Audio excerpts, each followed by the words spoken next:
Laker India കമ്പനിയുമായി ബന്ധപ്പെട്ട വിവാദങ്ങളിൽ മുൻ മന്ത്രി മുഹമ്മദ് റിയാസ് എംഎൽഎയുടെ ഉരുണ്ടുകളി.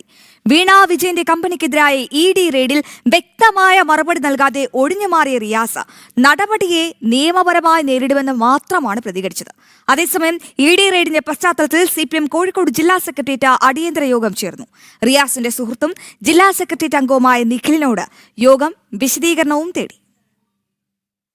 മുൻ മന്ത്രി മുഹമ്മദ് റിയാസിന്റെ സുഹൃത്തുക്കളുടെ സ്ഥാപനങ്ങളിലും വീട്ടിലുമായിരുന്നു കഴിഞ്ഞ ദിവസം ഇഡി സംഘം റെയ്ഡ് നടത്തിയത്. ഇതിലാണ് മുഹമ്മദ് റിയാസിന്റെ പ്രതികരണം.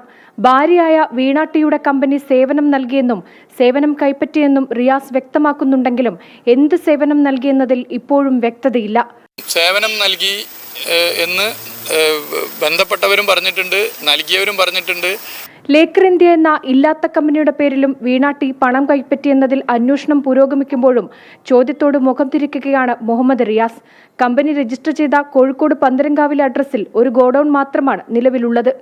ഒരു സ്ഥാപനം തുടങ്ങി അത് വിജയകരമായി പോകുന്നുണ്ടെങ്കിൽ അത് തുടരാനും, ഇനി അത് വിജയകരമല്ലെങ്കിൽ അത് വേണ്ടാന്ന് വെക്കാനൊക്കെ ഉള്ള അവകാശം തീർച്ചയായിട്ടും സ്ഥാപനം നടത്തുന്നവർക്കുണ്ട്.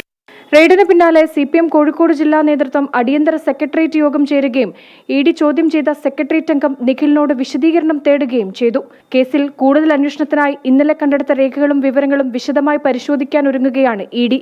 ഈ നടപടിക്ക് ശേഷമായിരിക്കും വീണ ടി അടക്കമുള്ളവർക്ക് നോട്ടീസ് നൽകുന്നതിൽ തീരുമാനമെടുക്കുക. ജനം, കോഴിക്കോട്.